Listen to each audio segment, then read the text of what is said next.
Hello मित्रों, नमस्कार। मैं विपिन मिश्रा। आज एक व्यंग्यात्मक कहानी सुनाने जा रहा हूँ। कहानी 7 भाइयों की है। उनके द्वारा बुद्धिमत्तापूर्ण किए गए कार्यों की है। समाज के लोग किस तरह के लोगों को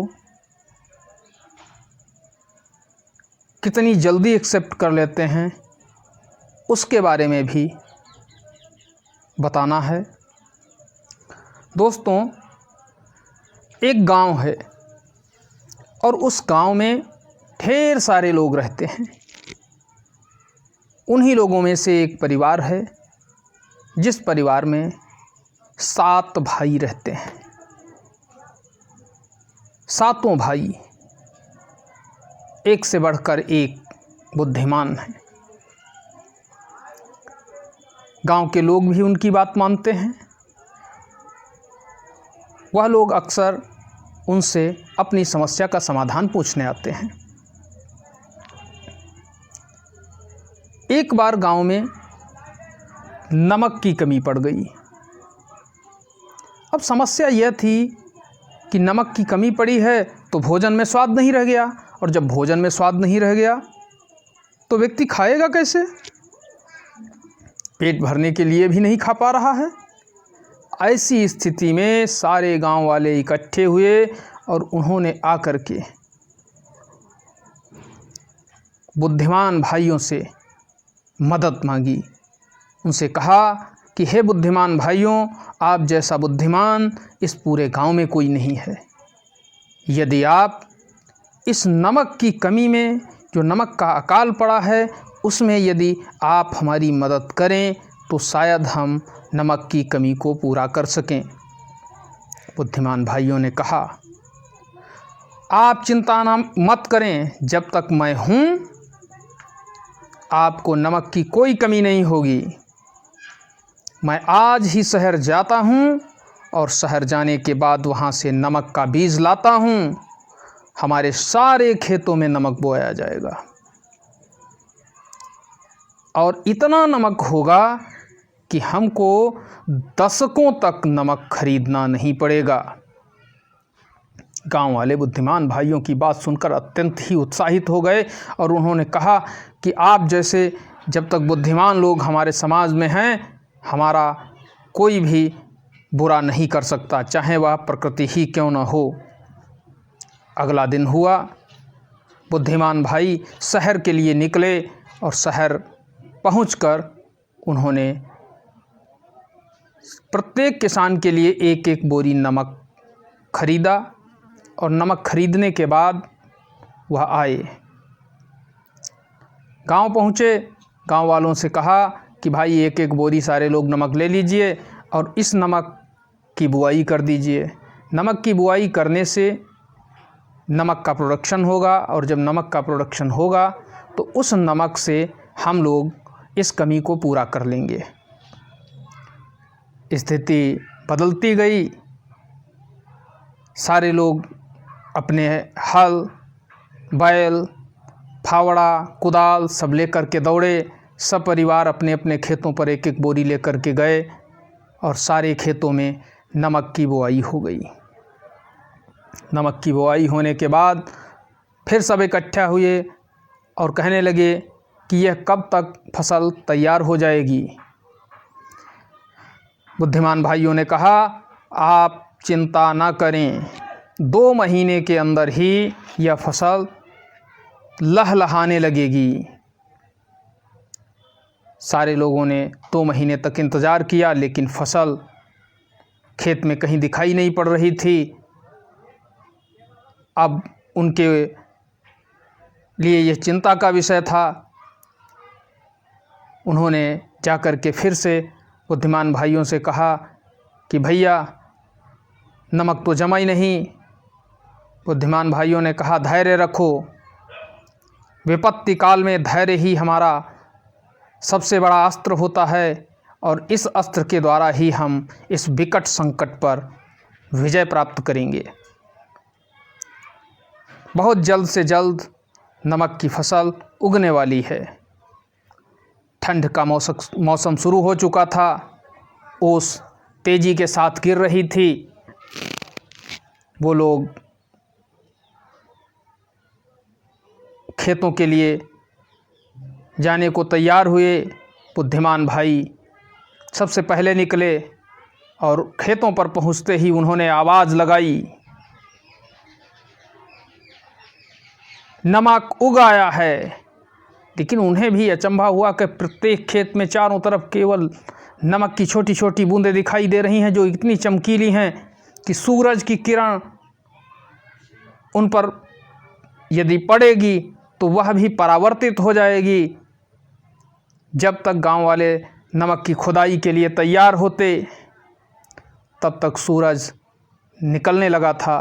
सूरज की किरणें जो ही नमक की छोटी छोटी ढेलियों पर पड़ी, त्यों ही एक जगमगाहट सी नज़र आने लगी। सारा नमक चमकने लगा। गांव वाले कुल्हाड़ी लेकर पहुँचे, लेकिन इस बीच उन्हें 5 से 7 मिनट 8 मिनट हो चुका था। सूरज धीरे धीरे ऊपर की ओर बढ़ रहा था। उन्होंने खोदना शुरू किया तो नीचे नमक दिखाई नहीं दे रहा था। तो उन्होंने कहा कि ये किनारे की फसल है, शायद बेहतर ना हो, बीज की फसल होगी, वह बेहतर फसल होगी। सब ने खुदाई जारी रखी, लेकिन यह क्या, आधा घंटे के बाद ही सारी नमक की ढेलियाँ गायब हो गईं। जब बुद्धिमान भाइयों से पूछा गया कि ये सारी नमक की ढेलियाँ क्या हुईं, तो उन्होंने कहा, मैंने कहा था कि अंधेरे में ही इसको खोद लेना, वरना सुबह होते ही, सूरज की रोशनी के आते ही ये सारी ढेलियाँ गायब हो जाएंगी। हकीकत यह थी कि उस खेत में ओस के कण पड़े हुए थे और वह ओस के कणों पर को देखकर कह रहे थे कि नमक जमने लगा है, नमक उग आया है, सब लोग उसकी खुदाई के लिए आ जाइए। तो बुद्धिमान भाई की ये पहली घटना है। इसी घटना के साथ दूसरी घटना होती है। चलो खैर, सब ने माना कि हमने देरी की और नमक नहीं हमको मिल पाया, कोई बात नहीं, सब अपने घर को वापस आ गए। इसी बीच 10 से 15 दिन ही गुजरे होंगे कि एक व्यक्ति की भैंस ने एक मटका वो नहीं होता है मिट्टी का, बड़े मुंह का मटका था, और उस मटके में एक भैंस ने मुंह डाल दिया और उसका मुंह मटके के अंदर चला गया। अब दिक्कत ये थी कि भैंस मटके को लिए घूम रही थी। सारे लोग बड़े प्रयत्न कर रहे थे, लेकिन मटका उसके सर से नहीं निकल रहा था। तो उन्होंने कहा, अब कोई दूसरा विकल्प नहीं है, बुद्धिमान भाइयों के पास ही चलना होगा। और वो तुरंत दौड़ते हुए बुद्धिमान भाइयों के पास पहुँचे। बुद्धिमान भाइयों ने कहा, तो इसमें क्या दिक्कत है, जाइए और भैंस के सींग काट दीजिए। वो लोग दौड़े और जा कर के उन्होंने भैंस के सींग काट दिए।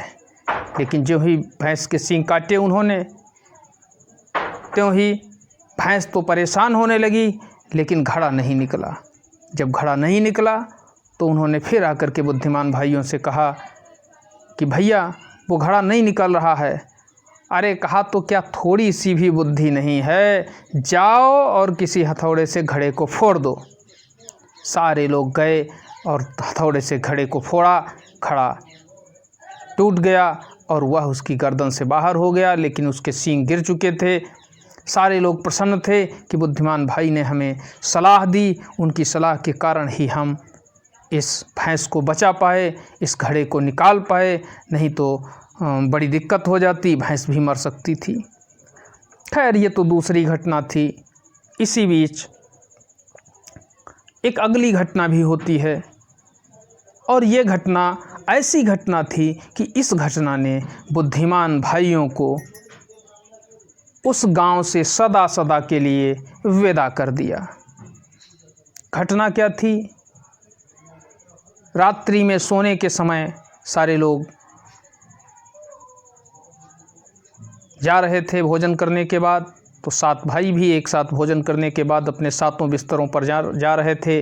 दरवाज़ा खुला हुआ था।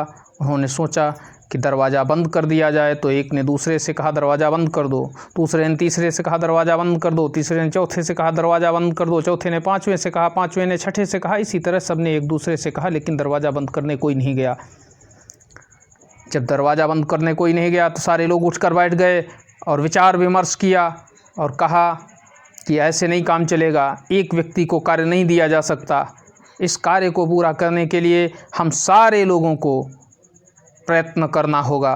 तो कहा किया क्या जाए। उन्होंने कहा रात्रि में ही उठकर चलिए और जंगल से एक लंबा सा बाँस काट करके लाएंगे और वो बाँस लेकर के हम सारे लोग लेट जाएंगे और वो सारे लोग उस बाँस को पकड़ेंगे साथ के साथों लोग और दरवाजे की कुंडी में लगाकर कुंडी बंद करेंगे। सारे लोग सहमत हो गए।